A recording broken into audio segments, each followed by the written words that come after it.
this takes. Ooh, these cables are hard to move. 3, 4, 5, 16. There we go. Okay. Took it about 20 seconds to get going. We are at the pretty small Mount Shasta Tesla supercharger. I've actually never seen one this small.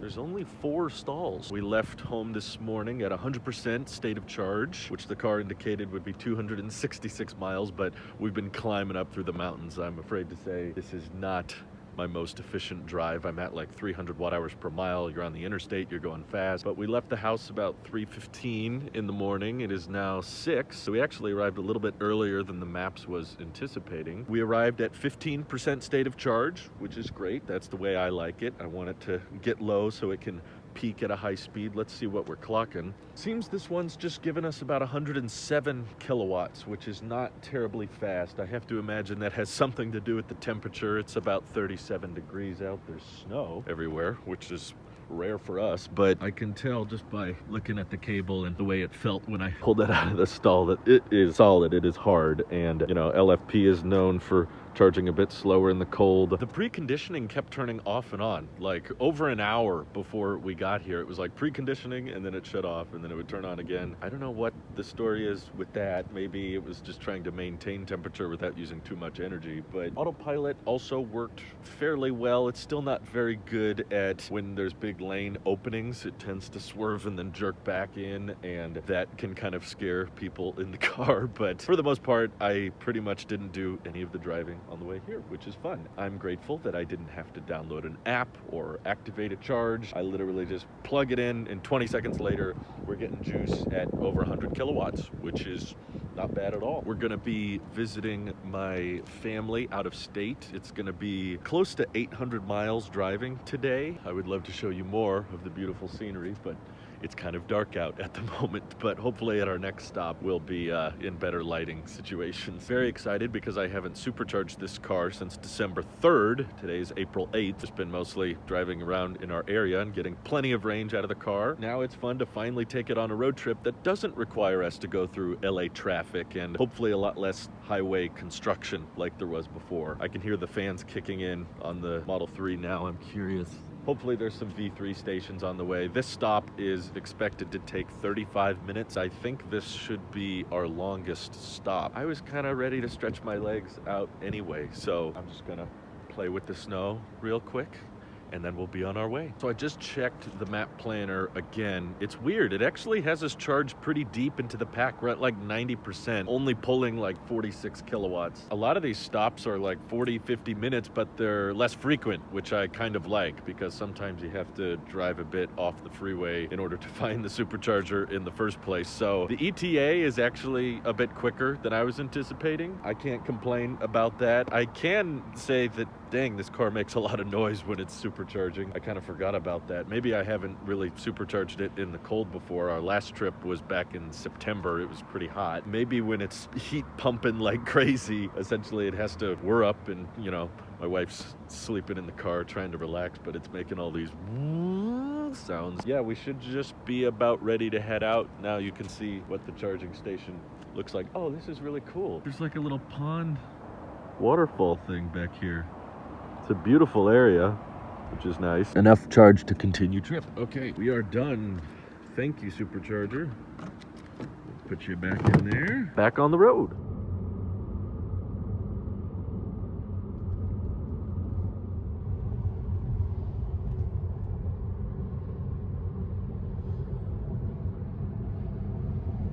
All right, let's time this one. The cable's still pretty stiff. 13. 14. Wow, 14 seconds. It beat the record of the last supercharger. So it rerouted. After I looked at the route, it said we were gonna stop in Bend, Oregon, and then it just completely took off the Bend supercharger off the map and had us come here to Klamath Falls. Busier supercharging stop. There's more cars here, but it's working properly. It says we'll be here for just 15 minutes, so it's a bit of a shorter stop, a little bit out of the way. I would have rather just gone to Bend, but this one should have a higher peak speed as well. Right now we're getting 144 kilowatts and the max at this station is 150 kilowatts. I would consider that pretty close to maxed out, and efficiency has not been great because we've been driving in 30-degree weather and of course climbing a lot of elevation. But we're in Oregon now. We made it to Oregon. I'm happy that this is still pretty much working flawlessly.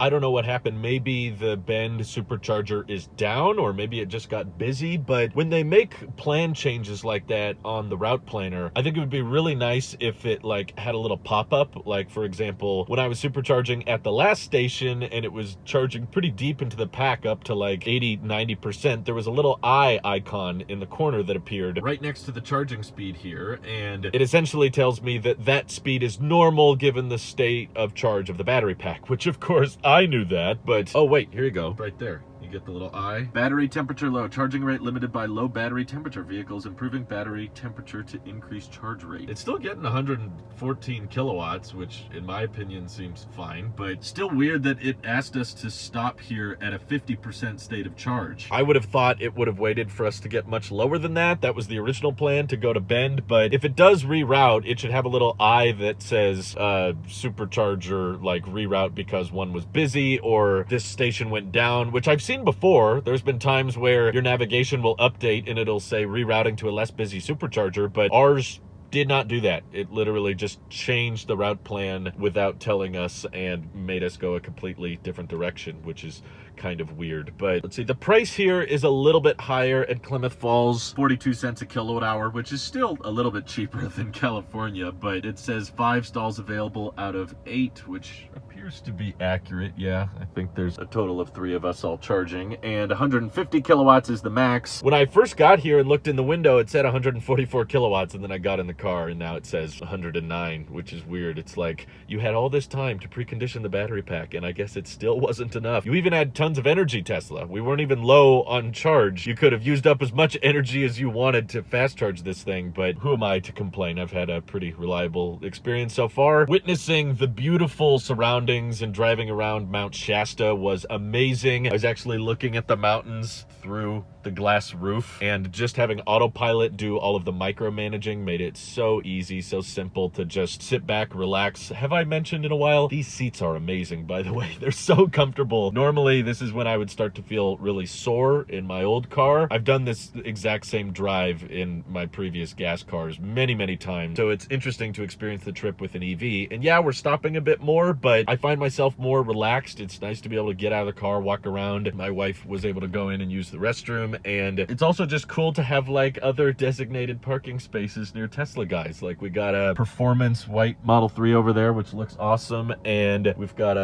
looks like a black long range Model Y over there. It's like we're in our own little exclusive club. So I'm having a lot of fun. Fairly little complaints. I mean, I'm noticing still a fair bit of wind noise. I feel like the wind noise in my car gets worse when the temperature drops, something to do with the metal shrinking or something. And yeah, once again, even after that last stop and to here, autopilot is 99% fine. You know, it's good at keeping the car in between the lines, but that 1%, there's been several times where an extra lane opens up and the autopilot doesn't realize it needs to stick to one of the lines, and it goes way out like it's gonna go in the other lane, even though it's a designated turn lane. And like the Tesla knows that it's a turn lane, it has the right turn arrow or the left turn arrow, so then it jerks back and forth and it gets in the wrong lane. It woke up my wife and disturbed her a bunch. So it's like that 1% of times where it's not working properly is very annoying, because it wakes up and disturbs everyone in the car, makes everyone feel like the car is dangerous, and then we just need to turn off autopilot. But thankfully my wife is tolerating it and letting me continue to use it, because again, vast majority of the time it makes driving much easier. It's just those little edge cases that make you go, I don't know if I trust this. And I'm sure many of you are just thinking, well, Drew, you should just be using full self-driving beta. Well, I'm sorry, some of us don't want to drop the $15,000. All the Tesla engineers hearing that are like, What? You're telling me he doesn't want to spend $15,000 on a software package? No, I really don't. I really don't have interest in that. Autopilot, for the most part, works. Actually, I have no interest in Navigate on Autopilot. I just want a way to turn off the sounds. If you could just turn off the dang sounds every time you deactivate Autopilot, change lanes, and reactivate it again, that would be so much easier and more simple. But yeah, they don't let you do that. Even Joe mode, which I turned on from day one, is not that dang quiet. It still makes too much noise. I think Joe mode could be another like 75% quieter personally, but I'm nitpicking here. This is still an amazing experience. And how much have they charged us so far? Man, we're almost done. We're down to 90 kilowatts and we've only paid $6. That sure beats paying for gas. Absolutely. Yeah, it looks like, at least if they don't change the route planner on us again, our next stop should be in Madras, Oregon in just a couple hours. So stay tuned for that.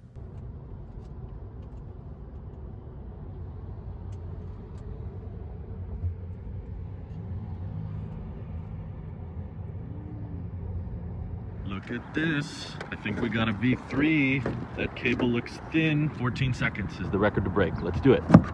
4, 5, 6.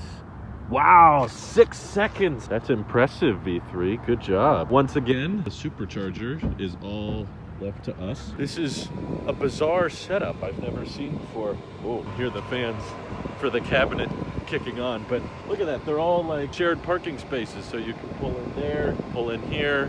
That's weird. Oh, and what's our peak speed? Ooh, we're pulling 168 kilowatts. That's pretty good. Look at that. Yeah. Okay, it's tapering down now, but over 700 miles an hour. That's the way to charge. I like those kinds of speeds. And also, thanks to a lot of winds that were blowing in our direction, combine that with doing a lot of downhill, on this last stretch, we actually did really, really good efficiency-wise. Just about barely hitting the 5 miles per kilowatt hour mark with 181 miles of driving, which does in fact mean, yes, that I'm getting better range on that last drive than the EPA expects me to get, even though I know I kind of cheated by doing a bit of downhill and the wind is blowing in our favor. At least that's what the energy graph is claiming. So it's telling us we used 7% less than the trip projection. That's actually really, really good. And we're still clocking even at 29%, 138 kilowatts. Ooh, we got information. What is it? Battery temperature low. Charging rate limited by low battery temperature. Really? Again? Maybe there's something wrong with my car because it had like hours to precondition the battery. In fact, it was like an hour and a half before we got here. There was a battery preconditioning pop up, and yet we get here. It's only 53 degrees Fahrenheit outside, and yet it's still saying, no,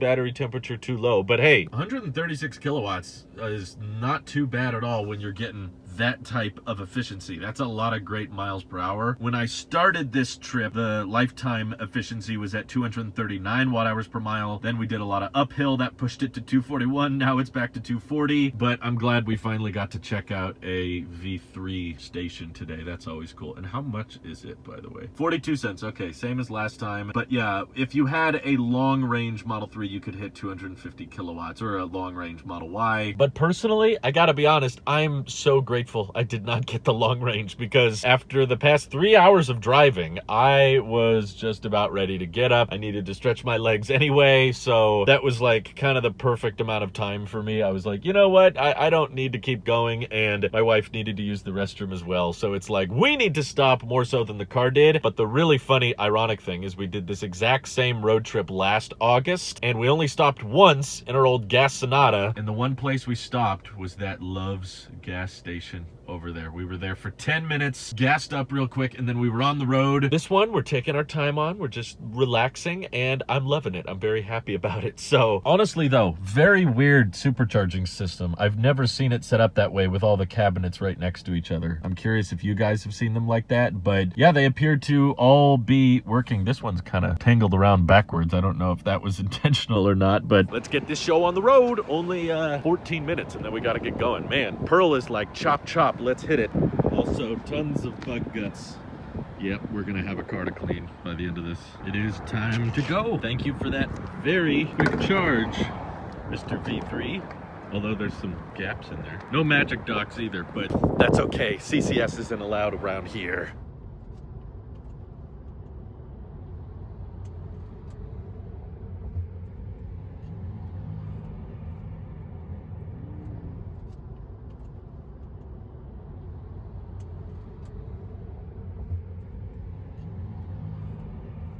right, at some point they're not going to be able to break this record, right? They can't keep it going. All right, 6 seconds is the record.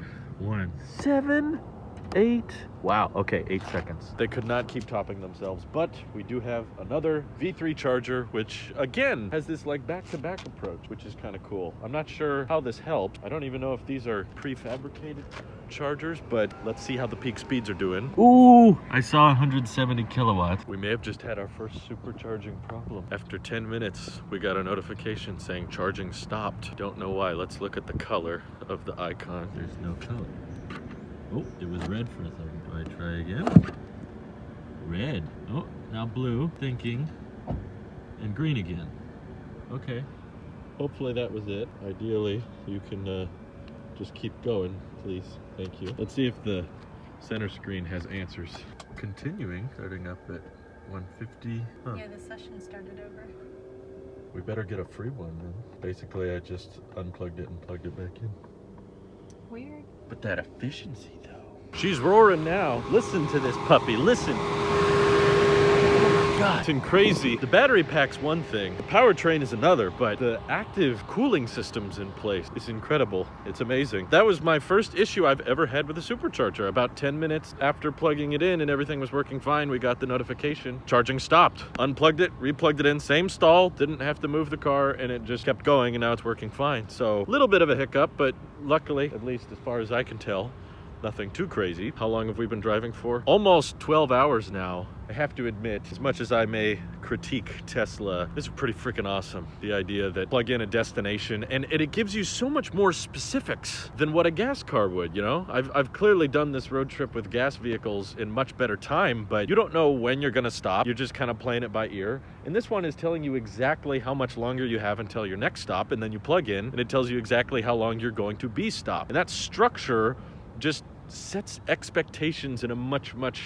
more clearer light, in my opinion. 15 minutes, okay, I can, you know, go to the bathroom and come back, or in this case, we had to wait 20 minutes. It's just like, yeah, I'll check out the jungle gym over here. I don't know what this is, but the supercharger is just nearby this like playground, which is perfect, I guess, for families that are charging here and stuff. Just the ability to know exactly how long you're going to be waiting for each next step, whereas you don't have that at the gas pump. You don't really have that with just winging it, you know, playing it by ear, just like, oh, I guess we should stop here for gas. I don't know, what are the prices like there? No, this lets you see the prices 6 hours before you get there, which you don't really get with a gas vehicle. I guess my biggest annoyance in this last stretch, even though we had really good efficiency, was definitely autopilot not recognizing speed limit signs properly. So it will just see 55 speed limit for trucks, but it doesn't understand that's just for trucks. So it will then apply that to the car, and then if you're not on a freeway, which was a lot of our route, then the car won't let you do more than 5 miles per hour over the speed limit, which means I'm going 60 and everyone else on the road is going 75, 80. I either have to turn off auto steer or keep my foot on the accelerator the whole time, and if you do that for too long, it starts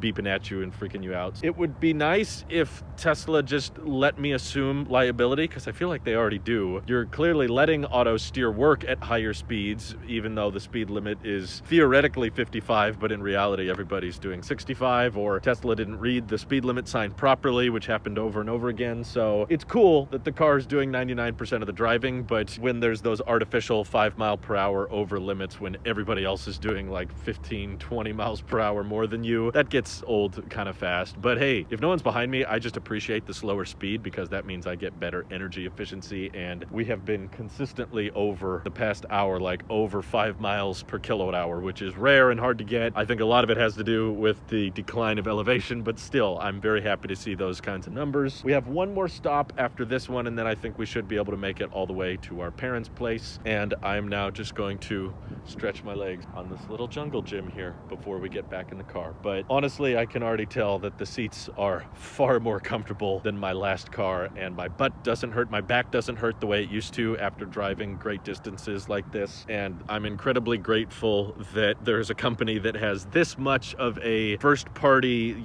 streamlined experience of just the software, the hardware, the charging network all working together. And what's crazy is, like, I'm a little bit tired and I'm ready to get up and stretch after driving that thing around, and that's the lowest range Tesla they make. All the other ones have more range than that one, and that amazes me because I just feel like it's insane that you can plug in for just a couple of minutes, pump all of this energy into your vehicle, and then for literally several hours you can be driving at highway speeds. Like, that is an efficiency beast. It's super comfortable, it's fairly autonomous, and great sound system, by the way. So this is just exactly one of the main reasons I wanted a Tesla in the first place, was just the freedom of road trip ability and the lower cost of ownership, as well as just the streamlined experience. It feels almost comparable to like riding a train, because so much of the time your eyes don't have to be focused on exactly what's right in front of you. The car is doing most of the work, and you can just kind of look around at your surroundings, obviously making sure that you can take over at any time, but still, you just feel like you don't have to micromanage as much as you do with a typical gas car. Now you just have to do like the big management decisions. If the Tesla does something stupid, you got to intervene. And it looks like more Teslas are showing up to charge. So one last stop, and then that should wrap us up. We were at 90% and it did it again. Let's see if old tried and true method works. We're at a pretty high state of charge, but yeah, okay. Just needs to be reset.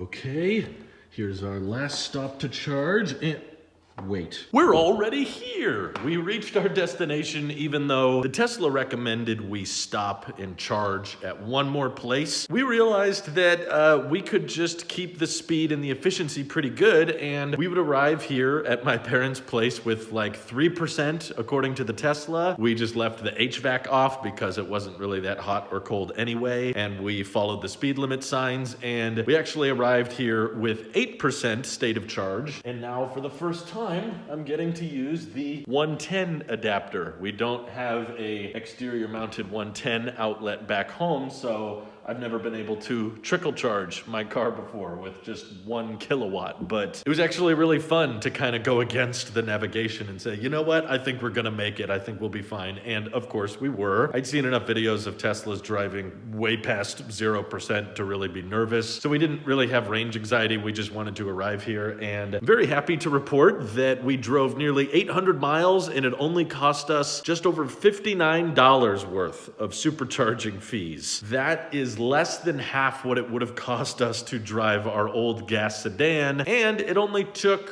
a little bit less than 3 hours longer than it took last year. And again, it took 3 hours longer when we did non-stop driving, only stopped for 10 minutes to get gas, and then we were on the road again. These stops were a lot more leisurely. They gave us time to stretch our legs, and again, it's cheaper. You save a lot of money this way, considering how much equipment and tech and people we transported for less than 60 bucks. I am very impressed and very happy with the results. Only just had that one slight hiccup with the supercharger, and we've actually, at the time of recording this, been here for a couple days now, and even though I've never slow charged my car like this before, I gotta say it's pretty dang cool. It took a few days to get the car from 8% up to 100%, but even so, we were still using it to drive around. You know, we let it plug in, charge overnight. The following morning, we drove around a little bit to visit some other friends and family, and even though the car the following day was only at like 33%, it was still enough to cover our daily driving. Then once we got home, plugged it in again, and essentially after a few days of just letting the car sit and charge, we got it to 100% just this morning again, which is great. And the other thing I love about the slow charging at my parents' place is that they have a lot of hydroelectric power here, which means the electricity is super duper cheap, as in only 6 cents a kilowatt hour. So knowing how cheap the electricity was here, we definitely could justify not stopping at one more supercharger, because even up here, all the superchargers are still well over 30 cents a kilowatt hour. This is a tiny fraction of that, and we offered to pay my parents back for the electricity we consumed, even pay double, because even 12 cents a kilowatt hour is cheaper than what we'd get back home. But they insisted on covering it for us. They don't care. Their electric bill is so low that they were like, no, don't worry about it. Just charge your car here. So basically free charging at parents' place, which is fun. Thank you all for for joining me on this journey. And if you want more road trip videos, like should I document the experience back?